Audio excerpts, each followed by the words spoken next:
நேயர்களுக்கு இனிய வணக்கம். கடகம் ராசிக்கார நேயர்களுக்கு நம்ம இன்னைக்கு வீடியோ பதிவுக்கு முழுமையா போறதுக்கு முன்னாடி முருகரை மனதார வணங்கிட்டு வீடியோ பதிவுக்குள்ள போகலாங்க. ஓ முருகா போற்றி, ஓ முருகா போற்றி, ஓ முருகா போற்றி. எனக்காக்கும் முருகனே போற்றி. நல்லதே நடக்கும், நல்லது மட்டும்தான் நடக்கும். நம்மளோட கடகம் ராசிக்காரங்களை பொறுத்த வரைக்கும் இவங்க தான் மட்டும் நல்லா இருக்கணும் அப்படிங்கிற சுயநலத்தோட வாழ மாட்டாங்க. தன்னை சுத்தி இருக்கிற எல்லாருமே நல்லா இருக்கணும் அப்படிங்கிற பொதுநல குணத்தோட இந்த உலகத்துல இவங்க வாழ்ந்துகிட்டு இருக்காங்க. இவங்கள பொறுத்த வரைக்கும் தன்னுடைய வாழ்க்கையில எவ்வளவு பிரச்சனை வந்தாலும் அதை பத்தி துள்ளி கூட கவலைப்பட மாட்டாங்க. ஆனா நெருங்கிய உறவின் வாழ்க்கையில ஒரு பிரச்சனை வருதுன்னு வச்சுக்கங்க, ஓடி போய் உதவி செய்யக்கூடியவங்களாம் இவங்க இருப்பாங்க. இவ்வளவு அருமையான நற்குணங்களை கொண்ட கடகம் ராசிக்கார அன்பர்களே, எல்லாரும் ஆரோக்கியமா இருக்கீங்களா?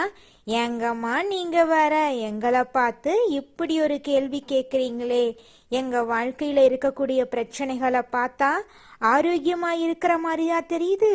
நாங்களே ஒவ்வொரு நாளும் கண்ணீர் சிந்தி வாழ்ந்துகிட்டு இருக்கோம், நீங்க வேற எங்கம்மா காமெடி பண்றீங்க அப்படின்னு உங்க மனசுல நினைக்கிறது புரியுதுங்க. கடகம் ராசிக்காரர்களே, உங்க வாழ்க்கையில இருக்கக்கூடிய இந்த கஷ்டமான சூழ்நிலை எல்லாமே இனி வரக்கூடிய காலங்கள்ல மறைய போகுதுங்க. உங்களுடைய ஆசைகள் கனவுகள் எல்லாமே நிறைவேற போகுது. திருமணம் ஆகாதவங்களுக்கு திருமணம் நடக்க போகுது. குழந்தை பாக்கியம் இல்லாதவங்களுக்கு குழந்தை பாக்கியம் கிடைக்க போகுது. பூர்வீக சொத்து ரீதியாக இருந்த அனைத்து பிரச்சனைகளுக்கும் தீர்வு கிடைக்க போகுது. உங்களுக்கு வர வேண்டிய பூர்வீக சொத்து உங்க கையில வந்து சேரப்போகுதுங்க.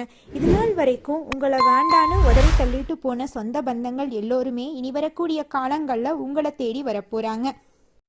புத்தாண்டு மற்றும் பிறந்த நாட்கள்ல உறுதிமொழி எடுக்கிறது பொதுவானது. ஆனா அவற்றை நிறைவேற்றது ரொம்பவும் கஷ்டங்க.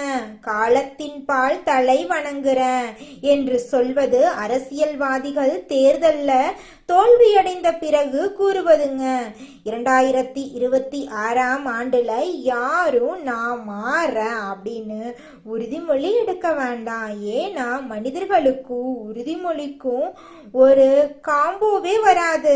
மாறாக வாழ்க்கையில என்ன செய்யணும், என்ன தேவை அப்படிங்கிறத பத்தி நடைமுறை ரீதியா நீங்க சிந்தனை பண்ணுங்க. ஒவ்வொரு மாதமும் என்ன நடக்க வேண்டும் அப்படின்னு திட்டம் தீட்டுங்க. பைக் வாங்குவது, நீட் தேர்வுல தேர்ச்சி பெறது, குடும்பத்தை கௌரவமா நடத்துறது, கார் வாங்குறது, திருமணம், குழந்தை பாக்கியம், தொழில் தொடங்குறது போன்ற கனவுகளை முடிவு செய்யுங்க. ஆனா நான் மாறுகிறேன் அப்படின்னு மட்டும் நீங்க கனவு காணாதீங்க. ஏன்னா அது தோல்வியில முடியுங்க. கடனை வாங்க மாட்டேன் அப்படின்னு உறுதிமொழி எடுக்கிறது வேஸ்ட்டுங்க. 2026ஆம் ஆண்டுல கடகம் ராசிக்காரங்க மிக பெரிய மாற்றத்தை அடைய போகிறார்கள். இவர்கள் நம்பிக்கை நட்சத்திரமாக ஜொலிப்பாங்க. நல்லவர்கள் இவர்கள் பக்கம் வருவாங்க. எதிரிகள் என்ன செய்வது என்று தெரியாம மொழி பிதுங்குவாங்க. அரசாங்கம், அரசியல் சம்பந்தப்பட்டவர்களுக்கு இது ஒரு சிறந்த நேரமா இருக்கு. முருங்கை மரத்தை முறிக்க முறிக்க அது வளர்ந்து கொண்டே இருக்கும். அதுபோல கடகம் ராசியை எல்லாருக்கும் பிடிக்கும். ஆனா கடகம் ராசி வளர்ந்தா அது தனக்கு பயனாக இருக்க வேண்டும் என்று நினைப்பார்கள். அதனால கடகம் ராசிக்காரங்க வியூகம் வகுக்க வேண்டுங்க. முடியாத விஷயங்களை பத்தி யோசிக்காம தைரியமா இறங்குங்க. குடும்பத்திலே அல்லது வெளியிலோ உங்களுக்கு எதிராக இருக்கிறவங்களை பற்றி நீங்க கவலைப்பட வேண்டாம். உங்களுக்கு பிடித்தவர்களுடன் உங்கள் உண்மையான சுபாவத்தை வெளிப்படுத்துங்க. அரசாங்கம் சம்பந்தமான லாபம் உங்களுக்கு கிடைக்கும். அரசியல் லாபம் ஏற்படும். கடகம் ராசி ஒரு மாபெரும் சக்தியாக உருவெடுக்கும். இந்த வருடத்துல பண விஷயங்கள்ல நன்றாக உங்களுக்கு இருக்கும். உறவுகள் மேம்படும். உடல் நலத்துல கவனம் தேவை. கணக்குகளை நீங்களே நேரடியா பாருங்க. பாராட்டுக்கள் நிறைய உங்களுக்கு கிடைக்கும். தடைப்பட்ட விஷயங்கள் கைகூடும். திருமண வாழ்க்கை, காதல் வாழ்க்கை, குழந்தை சம்பந்தமான விஷயங்கள்ல நல்ல பலன் உங்களுக்கு கிடைக்குங்க. விரத்தியில் இருக்கும் கடகம் ராசிக்காரர்களுக்கு இந்த வருடம் நல்ல தென்றல் வீசும். அஷ்டம சனி விலகிறதுனால பாசிட்டிவ் வைப் கிடைக்கும். விலகியவர்கள் கூட உங்களை தேடி வருவாங்க. ஆனா தள்ளி விட்டவர்களை திரும்பி பார்க்க கூடாது. சுப விரயம் ஏற்படும். ஆள் பார்த்து பேசுங்க, செலவு பண்ணுங்க, நடந்து கொள்ளுங்க. எல்லாரையும் நம்ப வேண்டாம். ஒருத்தங்கிட்ட பேசும் போதும் சரி, பழகும் போதும் சரி, இவங்க நல்லவங்களா கெட்டவங்களான்னு ஆராய்ச்சி பண்ணி பேசுறதும் செயல்படுறதும் உங்களுக்கு ரொம்பவும் நல்லதுங்க. கடகம் ராசிக்காரங்க ஒரு புது உலகத்தை பார்க்க போறாங்க. கோபம், கெஞ்சுதல், கொஞ்சுதல், நம்பிக்கை போன்ற பழைய விஷயங்களை டெலிட் செஞ்சுட்டு உங்களை பற்றி யாருக்கும் தெரியாத ஒரு பிம்பத்தை நீங்க உருவாக்கணும். இதுவரை உங்களை புரிந்து கொள்ளவில்லை அப்படின்னு நீங்க நினைக்க வேண்டாம். ஆனா இந்த வருடம் கடவுள் உங்களுக்கு ஒரு புதிய லைஃபை கொடுத்திருக்கிறாரு. அதனால யாருக்கும் புரியாத அளவுக்கு ஒரு விஷயத்த உங்களுக்கு கொடுக்க போறாரு. உங்க வாழ்க்கையில நல்லதெல்லாம் அடுக்கடுக்கா நடக்க போகுது. கல்யாண வாழ்க்கை, காதல் வாழ்க்கை, குழந்தை சம்பந்தமான விஷயங்கள்ல நல்ல ரிசல்ட் கிடைக்குங்க. அரசியல்ல போராடி தனக்கென ஒரு இடத்த நீங்க பிடிப்பீங்க. மே மாதத்துக்கு பிறகு நீங்க தான் ராஜா. ஜூன் ஜூலை மாதங்கள்ல நிறைய நல்ல விஷயங்கள் உங்க வாழ்க்கையில நடக்க போகுது. வாழ்க்கை சூப்பரா மாற போகுது. இந்த வருடத்துல நீங்க தான் செலிபிரிட்டியா இருக்க போறீங்க. உங்களுடைய வாழ்க்கையே அருமையான வாழ்க்கையாக இருக்க போகுது. உங்களை வேண்டான்னு உதறி தள்ளிட்டு போன சொந்த பந்தங்கள் எல்லோருமே நீங்க தான் வேணும் அப்படின்னு உங்களை தேடி வரப்போறாங்க.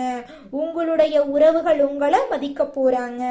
அடுத்தவங்க செய்ய முடியாது ஒதுக்கி வச்ச காரியத்தை கூட அழகா திட்டம் தீட்டி முயற்சி பண்ணி அந்த காரியத்துல வெற்றி அடையக்கூடியவங்களா நீங்க இருக்கீங்க. ஊறி விலகாத அம்பு போல நீங்க வாழ்ந்துட்டு இருக்கீங்க. உங்களால செய்ய முடியாது அப்படிங்கிற காரியம் இந்த உலகத்துல எதுவுமே இல்லை அப்படின்னு உங்களுடைய தன்னம்பிக்கைக்கு எப்பவுமே உறுதுணையா இருக்கக்கூடியவங்களா நீங்க இருக்கீங்க. ஜோதிட சாஸ்திரத்துல 4வதா இருக்கக்கூடிய ராசி தாங்க நம்மளோட கடகம் ராசி. நம்மளோட கடகம் ராசியில இருக்கக்கூடிய நட்சத்திரங்கள் யாராருன்னு பாத்தீங்கன்னா புனர்பூசம் 4ஆம் பாதங்க, பூசங்க, ஆயில்யங்க. நம்மளோட கடகம் ராசிக்காரங்களுக்கு அதிபதி யாருன்னு பாத்தீங்கன்னா சந்திர பகவானுங்க. இவங்களுக்கு நட்பு ராசியா இருக்கக்கூடியவங்க ரிஷபம், கன்னி, விருச்சிகம், மகரம், மீனம். இவங்க எல்லாரும் நட்பு ராசியா இருக்காங்க. கடகம் ராசியில பிறந்தவங்க வாழ்க்கையில உயர்ந்த லட்சியங்களை கொண்டவங்களா இருக்காங்க. சுறுசுறுப்பா செயல்பட்டு எதையும் திறமையோட செஞ்சு முடிக்கக்கூடிய ஆற்றல் இவங்க கிட்ட இருக்குதுங்க. அடுத்தவங்க செய்ய முடியாதுன்னு ஒதுக்கி வச்ச காரியத்தை கூட அழகா திட்டம் தீட்டி அந்த காரியத்துல வெற்றி அடையக்கூடியவங்களா இருக்காங்க நம்மளோட கடகம் ராசிக்காரங்க. இவங்களை பொறுத்த வரைக்கும் முயற்சி பண்ணா நம்ம வாழ்க்கையில எந்த விஷயத்த வேணாலும் செய்ய முடியும் அப்படிங்கறத முழுமையா நம்பக்கூடியவங்களா இருக்காங்க. தன்னுடைய வாழ்க்கையில 1000 பிரச்சனை வந்தாலும் அதை பத்தி துளி கூட கவலைப்பட மாட்டாங்க. ஆனா நெருங்கிய ஒரு உறவுக்கு கஷ்டம் வருதுன்னு வச்சுக்கங்க, ஓடி போய் உதவி செய்யக்கூடியவங்களா இருப்பாங்க நம்மளோட கடகம் ராசிக்காரங்க. கவலைகளை எப்போதுமே வெளிக்காட்டாம சிரித்த முகத்தோடு இருக்கக்கூடிய கடகம் ராசிக்கார அன்பு உள்ளங்களே, உங்க வாழ்க்கையில இந்த மாதம் நல்ல விஷயங்கள் எல்லாமே அடுக்கடுக்கா நடக்க போகுதுங்க. இந்த மாதம் சுணங்கி கிடந்த காரியங்கள் அனைத்தும் வேகம் பெற போகுது. எதிர்பார்த்த காரியங்களை வெற்றிகரமா செய்து முடிக்க கூடுதலா உழைக்க வேண்டி இருக்கும். வாக்கு நாணயம் உண்டாகும். முக்கிய நபர்கள் நட்பு கிடைப்பதன் மூலமா உங்க வாழ்க்கையில நல்லதெல்லாம் நடக்கும். அடுத்தவரை பத்தி எந்த பேச்சும் பேசாம இருக்கிறது நல்லதுங்க. தொழில் வியாபாரம் தொடர்பாக கடுமையாக உழைக்க வேண்டி இருக்கும். உழைத்த உழைப்புக்கு ஏற்ற பலன் உங்களுக்கு கிடைக்கும். பயணங்கள் செல்ல நேரிடலாம். தொழில் வியாபாரம் பற்றிய விஷயங்கள்ல நேரடி கவனம் தேவைங்க. தேவையான பணம் தக்க நேரத்துல கிடைக்கும். உத்தியோகத்துல இருக்கிறவங்க மிகவும் கவனமா எதையும் செய்யறது நல்லது. வீண் அலைச்சல், வேலை பளுவெல்லாம் இருக்கும். உங்களுக்கான அங்கீகாரம் உங்களுக்கு கிடைக்கும். குடும்பத்துல கணவன் மனைவிக்கு இடையே இருந்த ஈகோ பிரச்சனை காணாம போக போகுது. கணவன் மனைவி இருவருமே ஒற்றுமையான வாழ்க்கைய வாழ போறீங்க. உங்களுடைய ஆசைகள் கனவுகள் எல்லாமே நிறைவேற போகுது. உங்களுடைய எண்ணம் போல உங்க வாழ்க்கையில இந்த மாதம் நல்லது மட்டும்தாங்க நடக்கும். கெட்டதுங்கிற பேச்சுக்கு துளி கூட இடம் கிடையாதுங்க. உங்களுடைய எண்ணம் போல உங்க வாழ்க்கையில இந்த மாதம் நல்லதெல்லாம் நடக்க நீங்கள் செய்யக்கூடிய செயல் என்னன்னு பார்த்தீங்கன்னா, நீங்கள் அடுத்தவங்க கிட்ட பேசும்போதும் சரிங்க, ஒரு செயலை செய்யும் போதும் சரி, நிதானமாக செயல்படுறது உங்களுக்கும் நல்லது, உங்களை சுற்றி இருக்கிறவங்களுக்கும் நல்லதுங்க. குடும்பத்துல இது நாள் வரைக்கும் இருந்த சண்டை சச்சரவுகள் எல்லாமே காணாம போகுதுங்க. ஒரு நல்ல குறிக்கோளுக்காக புண்ணிய பயணம் செய்ய வேண்டிய சூழ்நிலை உங்களுக்கு வரப்போகுது. அந்த புண்ணிய பயணத்தின் மூலமா உங்க குடும்பத்துல சந்தோஷமான நிகழ்ச்சிகள் நடக்குங்க. தாய் மாமன் வழி உறவுகளின் மூலம் உங்க வாழ்க்கையில பலவிதமான மாற்றங்கள் நடங்க போகுதுங்க. நம்மளுடைய கடகம் ராசியில இருக்கக்கூடிய பெண்களுக்கு கொடுத்த வாக்க காப்பாற்றும் முயற்சியில வெற்றி கிடைக்கும். அடுத்தவரை பத்தி எந்த பேச்சும் பேசாம இருக்கிறது நல்லதுங்க. கலைத்துறையினர் உங்களுடைய வாழ்க்கையில உங்களுடைய கலைத்திறமைக்கான வெற்றியை பெற போறீங்க. உங்க வாழ்க்கையில பாராட்டுக்கள் உங்களுக்கு கிடைக்க போகுது. மேலிடத்திலிருந்து உங்களுக்கு சந்தோஷமான செய்திகள் வந்து சேரப்போகுது. வெளியூர் பயணம் நீங்க மேற்கொள்ள போறீங்க. அரசியல் துறையினர் படிப்படியான வளர்ச்சியை காண போறீங்க. வருமானம் நன்றா இருக்க போகுது, செலவும் அதிகரிக்க போகுது. தொண்டர்களால நன்மை அடைவீங்க. புதிய வாகனங்களை வாங்கும் வாய்ப்பு உங்களுக்கு கிடைக்கும். வாழ்க்கையில மேன்மை அடைய கூடுதல் கவனத்துடன் உழைக்கிறது அவசியங்க. மாணவர்களுக்கு கல்வி தொடர்பான விஷயங்கள்ல நேரடி கவனம் செலுத்துறது நல்லதுங்க. பாடங்களில் சந்தேகங்களை உடனுக்குடன் போக்கிக் கொள்ள ஆசிரியரோட உதவி உங்களுக்கு கிடைக்க போகுது. கல்வியில உங்களுக்கு இந்த மாதம் சிறந்த மாதமா இருக்க போகுது. நல்லதே நடக்கும், நல்லது மட்டும்தான் நடக்கும். நன்றி, வணக்கம்.